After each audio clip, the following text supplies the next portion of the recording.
Assalamualaikum warahmatullahi wabarakatuh. Saya Pujastiawati dengan NIM C0E02115. Di sini saya akan membahas materi tentang laporan keuangan sektor publik. Yang pertama ada pengertian laporan keuangan sektor publik. Laporan keuangan sektor publik adalah komponen penting untuk menciptakan akuntabilitas sektor publik. Akuntabilitas sektor publik memiliki peran utama, yaitu menyiapkan pelaporan keuangan sebagai salah satu bentuk pelaksanaan akuntabilitas publik. Secara umum, laporan keuangan adalah catatan informasi perusahaan yang berisi data-data keuangan di suatu perusahaan pada periode tertentu. Informasi disajikan dalam laporan keuangan harus mengungkap fakta yang sebenarnya.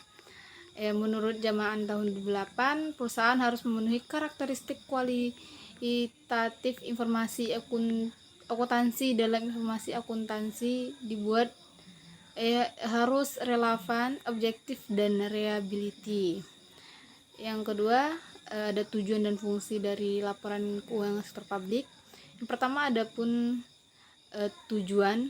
Yang pertama A, laporan keuangan organisasi non bisnis hendaknya dapat memberikan informasi yang bermanfaat dan membuat keputusan yang rasional mengenai alokasi sumber daya organisasi.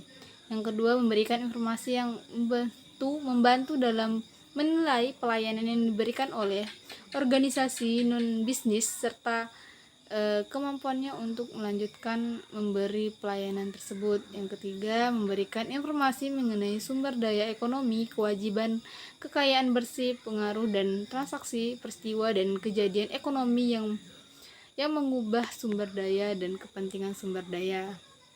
Yang kedua ada fungsi laporan keuangan sektor publik.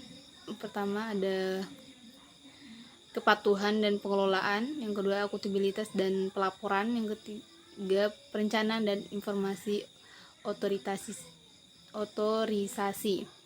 Ketiga ada perbedaan laporan keuangan sektor publik dan pelaporan sektor swasta. Kalau jika laporan sektor publik yaitu fokus pada finansial dan politik, sedangkan sektor swasta fokus ke finansial. Yang kedua ada kinerja secara finansial dan non finansial, sedangkan untuk sektor swasta sebagian besar tuh diukur secara finansial. Yang ketiga ada penanggung-jawaban kepada parlemen ataupun masyarakat secara luas. Kalau sektor swasta itu hanya bertanggung jawab kepada pemegang saham dan kreditur saja. Terus berfokus pada bagian organisasi. Kalau swasta berfokus pada organisasi secara keseluruhan. Aturan pelaporan ditentukan oleh Departemen Keuangan. Kalau sektor swasta dapat lihat masa depan secara detail dan bisa lihat secara jelas kelanjutannya. Oke, langsung saja ke persamaan pelaporan keuangan sektor publik dan swasta. Yang pertama ada dokumen-dokumen sumbernya. Yang kedua berperan sebagai hubungan masyarakat. Yang ketiga membutuhkan standar akuntansi sebagai pedoman.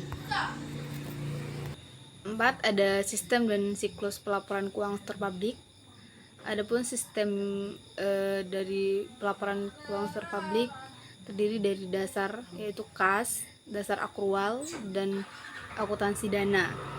Dan adapun siklus pelaporan keuangan sektor publik bisa dilihat. Yang pertama ada transaksi, yang kedua ada analisis bukti transaksi, yang ketiga mencatat data transaksi, yang keempat mengelompokkan dan menginserkan dan dicatat, yang kelima ada kertas kerja, yang keenam penerbitan pelaporan dan pencatatan.